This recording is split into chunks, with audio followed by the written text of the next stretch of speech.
there's like 600 million people a day on YouTube. It's like it's crazy. You know, it's too many you people. can try to find what's next, but also I don't think anything will.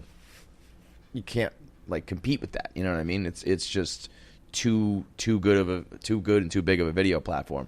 But the idea of like, what do you do with it next? You know, all right, we're used to YouTube specials.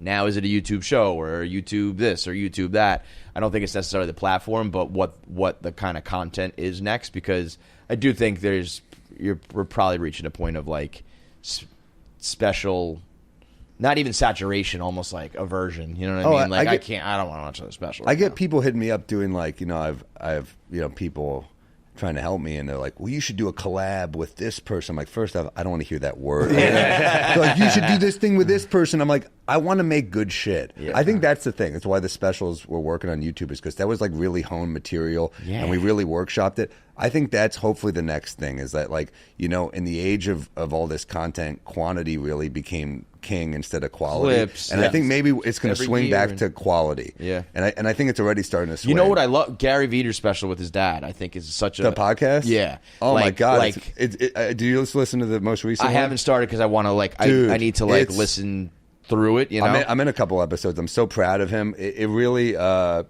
Gary Veer, one of my best friends in the world, did a podcast about his con artist father. And the shit his dad did is, the deeper you get, you're like, wait, what? Yeah. You got raided by the fucking U.S. Marshals? Yeah. You got fucking... It's a true, like, Catch Me If You Can, Leo DiCaprio, it's Frank Abagnale shit. Crazy. And you don't realize how... You know, a lot of my friends that I you know, I've had for years, they've kept stuff from me. And it's not like they did it just to me. They did it to the world. I think they weren't ready to share this. You know, one of my best friends, Gary Veer, never talked about his dad to me. He just said he had a bad dad. It was really? Like, oh, okay. One of my other closest friends, Anthony DeVito, we're doing a one-man show now about his dad getting killed by the fucking mob. He was a hitman. Holy shit. These are two of my closest friends. I didn't know this about either of them, because that's how guys are. Yeah. Women, they would be like, they would tell you this, like, boom. But Right. guys, like, Nice to really, meet you. My dad got killed by the mob. but you know, these guys really they held it in, you know? Yeah. Because that was just how they were. And I mean, Anthony DeVito was like, I thought his dad died from cancer forever. And they're like, well, you had a bad dad. I'm like, yeah, he just left. Yeah. He wasn't a fucking hitman for the mob. He didn't murder people. Yeah, so. He just murdered my childhood. That's all. No, he really saved it, because I got a good stepdad swoop in. I got like, not to rub it in, but things were great. But that idea that, like, you know, like a concept of the con man dad, and, you know, watch these episodes, listen to these episodes. Do I find him in the end? Like, yeah, you know, it's just most people.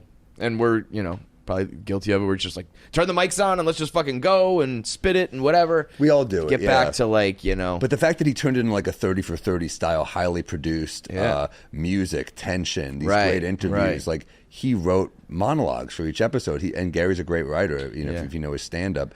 So...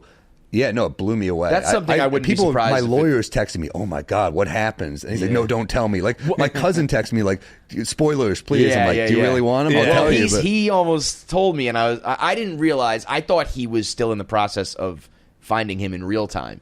And then at the end of the interview, he was like, "So you'll find out if I saw him or not, if I find him or not." And I was like, "You know, right now? Like, fuck, get out of the room. I don't want to know, because I want to know, but I don't want to know." It's made for guys like you too, because it's like, it's got the sports element, but it's also got like the comedy element, and just like anyone can relate to this, like, family dysfunction. Even if you have a good family, you're like, you're grateful for that. You have a bad family, you're like, fuck. Same thing for me. Yeah, it's made to be like a TV show or a movie. I think more of that stuff where people realize that, like, you guys are just talented, and it doesn't have to just be stand-up. It can be a show. It can be a documentary. It can be a this. It can be a that. But that's where we need creative people on the other end. Like, you know, I'm very lucky to have, you know, people around me who are, like, creative in ways that I'm not, you know. So with stand-up, like, I'm not complaining. I hear a lot of people saying, like, oh, you know, comedians are never happy with their career. The group I'm surrounded with seems grateful as fuck. Like, we're like, holy shit, we beat the odds. Things are going great.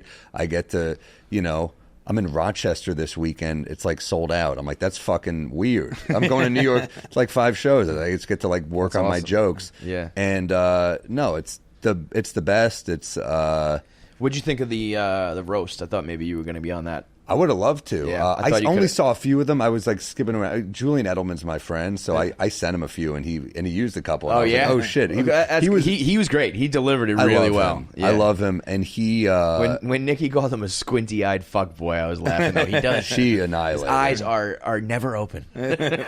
Yeah, no, everyone on it was good. Really, I thought. But Julian. Do you think you weren't on it because the new one, Morril, you've changed as a Prime? No, I think they probably just had their people already. But everyone up there is a Netflix comic, right? I don't know. Maybe. But I didn't think of that. It's possible, but the family. Is there anything like that? Like in the business, it's like if you go with one streamer, the other one stops calling. I don't know. I honestly don't know. But now that you mentioned, I was on Letterman the year I had a Netflix special, and I was on Is It Cake? So maybe I got blackballed. Who the fuck knows? No, I would have loved to. I love doing stuff like that. But I was also excited for Julian, so I was like, when he was sending me a set, I was kind of like, oh, I love this one.